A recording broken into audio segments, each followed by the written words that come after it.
Welcome to my YouTube channel. आज का topic बहुत ही इंटरेस्टिंग और बहुत कुछ सीखने लायक रहने वाला है, क्योंकि आज का टॉपिक है हमारा मानव के रोग या ह्यूमन डिजीज।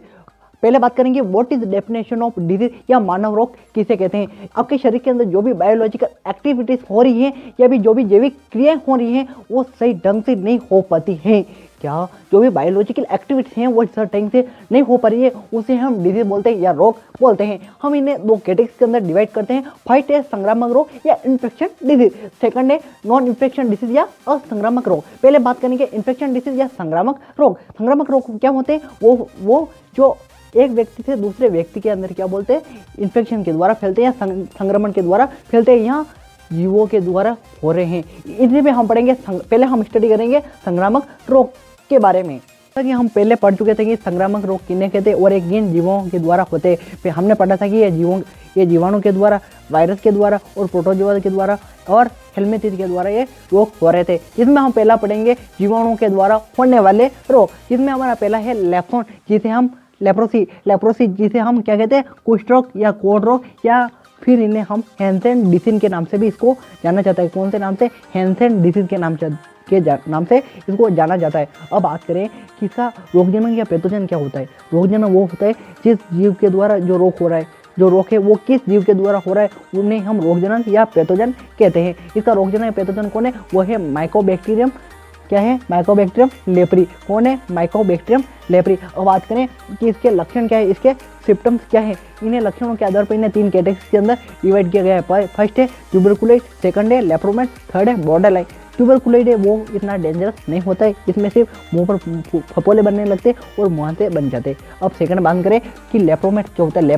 लेप्रोमेट के अंदर क्या होता है कि मुंह पर फपोले बनते, हाथ की अंगुलियां विकृत होने लग जाती है और क्या होता है, इम्यूनिटी जो पावर है धीरे धीरे कम होने लग जाती है। व्यक्ति क्या होता है, थकने लग जाता है। ठीक है। अब बात करें बॉर्डरलाइन, इसके अंदर दोनों ही होते। क्या? मुंह पर फपोले बनेंगे और हाथ की अंगुलियां धीरे धीरे विकृत होने लग जाएगी, शरीर पूरा गलने लग जाएगा। इसके क्या है सिम्टम्स है। अब बात करें इसका उपचार कैसे किया जाता है। 2005 में 1995 में WHO ने एक थेरेपी विकसित की थी जिसका नाम था MDT। क्या? MDT, जिसका फुल फॉर्म क्या है? मल्टी ड्रग थेरेपी WHO ने विकसित की थी, जो कि दुनिया भर में फ्री थी और ये भारत में भी फ्री थी। अब बात करें कि 2005 में भारत ने इसे आधिकारिक तौर पर इसे क्या कर दिया, मुक्त देश घोषित कर दिया गया। अब भारत ने कह दिया कि अब ये रोग भारत में नहीं है, बिल्कुल समाप्त हो चुका है। अब मैंने बताया था कि इसका उपचार के लिए जो अभी दवाइयाँ आ रही है मार्केट में उसका नाम क्या है? डेप्सोन। जिसे हम एक्सोन के नाम से भी जाना जाता है। डेप्सोन का यूज़ कब करेंगे हम? जब क्या होगा, लेप्रोसिस डिसीज होगा। कब लेप्रोसी डिसीज होगा? जब मुंह पर पीपल होंगे, जो यानी छोटे छोटे फुंचे होने लग जाएगी, तब इसका यूज़ करेंगे। कब? डेप्सोन का। अब बात करते हैं कि मिनोक्सिडिल, एक और एंटीबायोटिक दवाई है जो इसका नाम है मिनोक्सिडिल।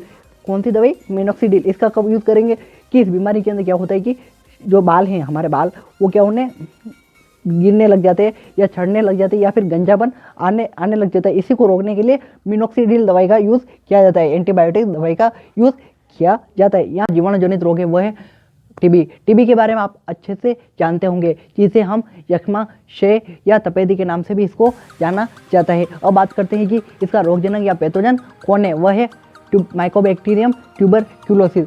कौन है? Mycobacterium tuberculosis. इसका क्या है? रोगजनक है।